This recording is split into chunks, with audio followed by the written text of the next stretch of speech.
Death da, how we doing? Welcome to podcast number 10. Well, another week have flown by. I hope you've had a good week. We had a lovely weekend last weekend, actually. We went over to Lanidrock Hotel and Golf Club. We've always been members of the National Association of Funeral Directors, and last weekend was the Cornwall area dinner dance. And we had a lovely evening. It might sound a bit of a drab affair, really, to have a function room there at the hotel full of undertakers for the evening. But I tell you what, we had a lovely evening. It was good to meet up with and have a chat with colleagues and friends. So we had a lovely time. After last week's podcast, where I talked about me running and me cycling and that, I thought this week I'd bounce it back again a bit more towards the funeral side of things, really, and talk about coffins and caskets and urns and how things have really changed over the last 30-odd years, 39 years since I've been undertaken. In my early days, you didn't have much choice, really. 'Twas veneered oak or solid oak, veneered elm and solid elm. And always in the Wadebridge, Padstow area, the veneered oak always seemed to be the most popular, where just a few miles away up the coast at Port Isaac, we used to help Ian Unney quite a lot, the undertaker there, and veneered elm seemed to be the more popular choice of coffin there. However, with the arrival of Dutch elm disease, that pretty much wiped out the elm, so I would say 90% of our coffins then used were veneered oaks, and just about 10% were the solid oaks. Back in those days, we would take delivery of the coffins, usually about a dozen at a time, and at Bridgend we only had one door, and that was the front door. So the delivery van would come and park up on the wide pavement outside, and we'd have to carry the coffins in through the front door. Now, this was back in the times when there was no bypass in Wadebridge, and in the summertime, the traffic would be queued up all along Egglesale Road. 'Twould take you, 20 minutes, half hour to get from perhaps Egglesale Church at times over to the level crossing. So it was pretty chaotic, really. As we would be unloading the coffins, you would have locals walking past. Some would speed up as they went past us, others would slow down, and you'd get an odd comment like, "I hope that one's not for me," or "I hope you've got one in my size." But in the summertime, as I say, when the traffic was queued up, looking at the faces of the holiday makers as they were queued up, you had different responses there as well, really. Some would smile and point, and others would look absolutely horrified to see a coffin being unloaded. Ideally, unloading was a two-man job, but if Father was out of the office, then 'twas all down to me.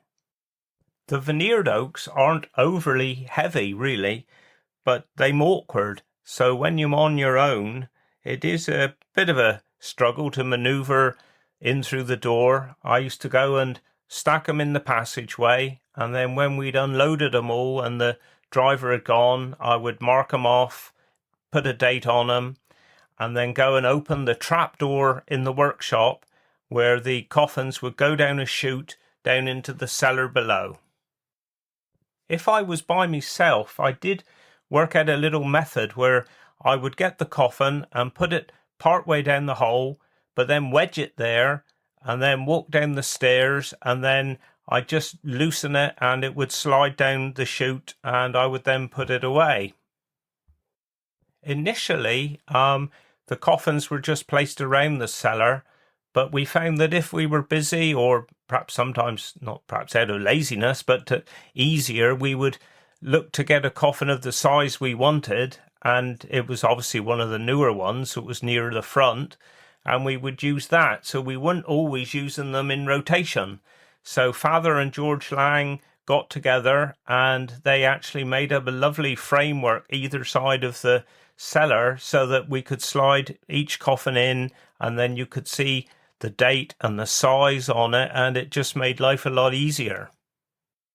On a side note, we did have the production team from Doc Martin come to see us once because they wanted to shoot a scene in the cellar where the coffins were all stacked and everything.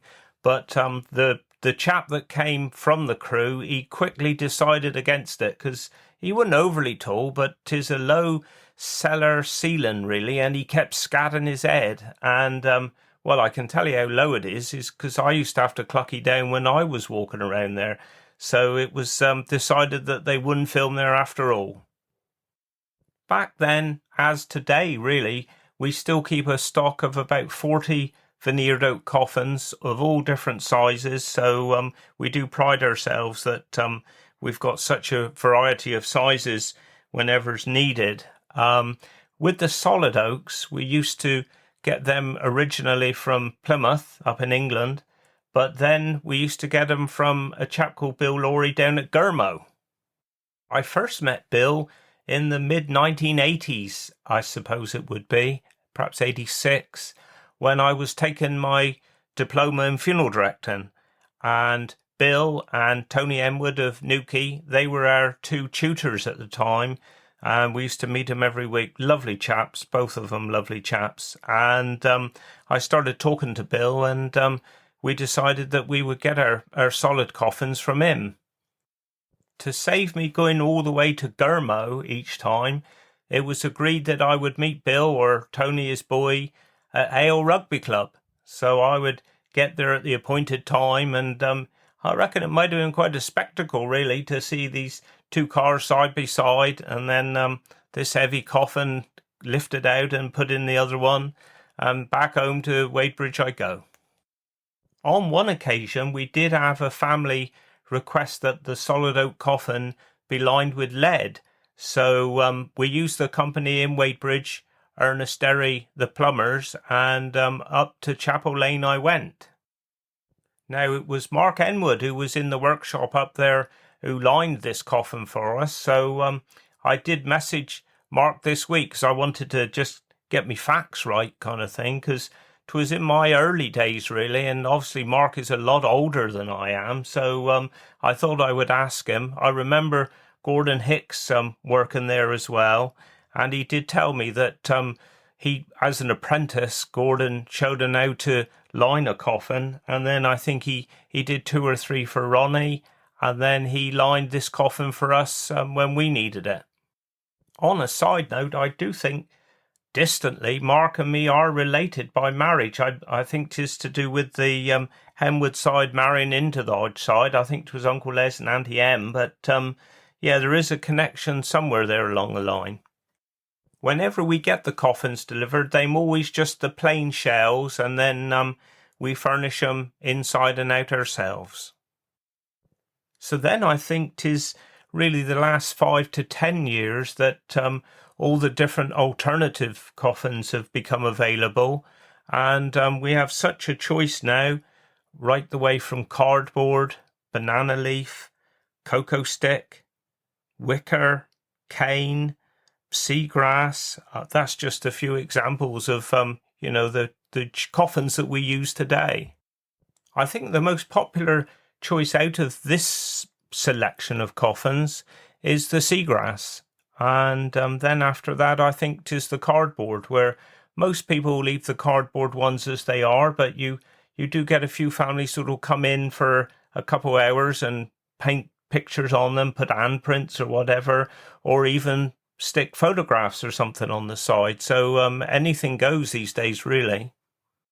Another choice these days is the picture coffin, and this is where the coffin is just covered with maybe one big picture or a mixture of pictures that are actually stuck onto the coffin, and the pictures can be supplied by family themselves, or there are photos. We've got such a catalogue of different photos, and we have got a coffin display room in our chapel of rest where we've got all of the coffins that I mentioned, including a picture one, and the one that we've got in our room is Padstow Arbour, and it's a fantastic looking thing really. It's absolutely lovely. As far as containers go for ashes, again, there's such a wide variety. You've got your oak caskets, you've got cardboard tubes with designs and pictures on them, which are quite handy for scattering the ashes with. You've got so many different styles of urns these days, but also a lot of bespoke designs and objects which you wouldn't even think that there were ashes actually in it. So it's endless, really. It really is. So I think that's about it, really, on coffins, etc. for this week. I'm sure I'll think of other things directly that I could have said.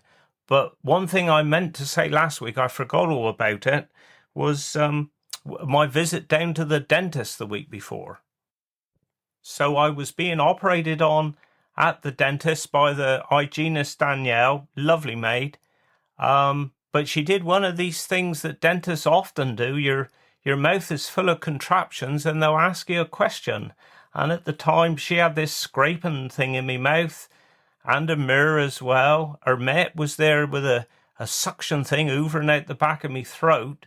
And she asked me this question that in my line of work, did I believe in ghosts or had I seen ghosts? And so I kind of gargled a reply, which I'm sure made no sense at all. But when I got home that evening, it did get me thinking, really. So in all my years, I've never seen a ghost or experienced anything really like that. But on so many funerals over the years, strange things have happened, coincidences perhaps, I don't know. But a lot of things have happened over the years that I'll try and perhaps, as I remember them, I'll slip them in at the end of a podcast or something each week and try and share them all with you. But the one I'm going to speak about tonight is the one that jumped to mind first of all. I was conducting a funeral of this young girl in Wadebridge, and we were coming from West Hill direction, and we were going to be heading over the bridge. And as we were coming down Eddystone Road, as you can imagine, we were travelling quite slowly. And from the Padstow direction, a swan came overhead and just flew over the cars, over the hearse, landed in front of the hearse, and led us, really, up to the level crossing, up next to the chip shop, which is now C. Smith's, which Connor runs now, owns. But before that, obviously, it was Barney's, but back then it could well have been Lang's Fish and Chip Shop. Now, when we were over Bridgend, I did see the odd swan that had lost his way and ended up on the bridge, but I'd never ever seen a swan in the centre of town. And the way it was so graceful, really, how it was walking in front of us. But as we got up to where the roundabout is now, people could see what was happening and they shooed it away. So we then headed off. I think it was the cemetery we was going to, and when we got there, we got out the hearse, and I went back to the mother of the young girl, and I said, "Did he see that?" I said, "I can't believe that." And I think what made it even more poignant then was that she actually went on to tell us that where they lived, they could actually see the camel, and the highlight of this young girl's day was every day just looking for the swans. And for her to say that with what happened, I tell you what, to give us goose pimples that day. On a side note, actually, I think I'd better explain what the camel is for any of you that are listening in different parts of the country or the world that don't know Wadebridge very well. You'll think, crumbs, what on earth's happening down there? You got swans and them landing on camels, what's going on? But the camel is actually the river. It is an estuary that is here in Wadebridge, and it comes from the old two Cornish words, cam and hale. So it's cam hale, and cam is crooked and hale is estuary. So it's kind of changed a bit over the years. And perhaps just to digress a little bit further, after cam ale, I could go on and talk about eggless ale. And as a lot of you most probably know, we just live a stone's throw from Eggless Ale Church, and that comes from the two Cornish words, eggless, which is Cornish for church, and again hale, which is Cornish for estuary. Now, I think one of the biggest crimes that anyone can ever make if they move into the town is to pronounce this wrong. And if you pronounce it eggless shale, oh my goodness, you look out. And as you can imagine, over the years, we've seen many vicars come and go, not only here in Wadebridge, but all the neighbouring towns and villages that we cover. And whenever a new vicar comes to a parish, they always have a big service where they're introduced, and then partway through they'll say a little bit. And whenever they mere an eggless ale, I tell you what, everybody's waiting with bated breath, as if to say, well, how are they going to pronounce this? And I tell you, if they pronounce it eggless shale, oh my God, there's people nudging and tutting and looking at each other and say, he ain't going to last very long. But yeah, all good fun, really. All good fun. So there we are. I think that's about it. I've droned on enough, but I haven't got a clue what I'm going to talk about next week yet, but something will come to mind. But you all have a good week, and I'll see you then. So wish you well, and do get us.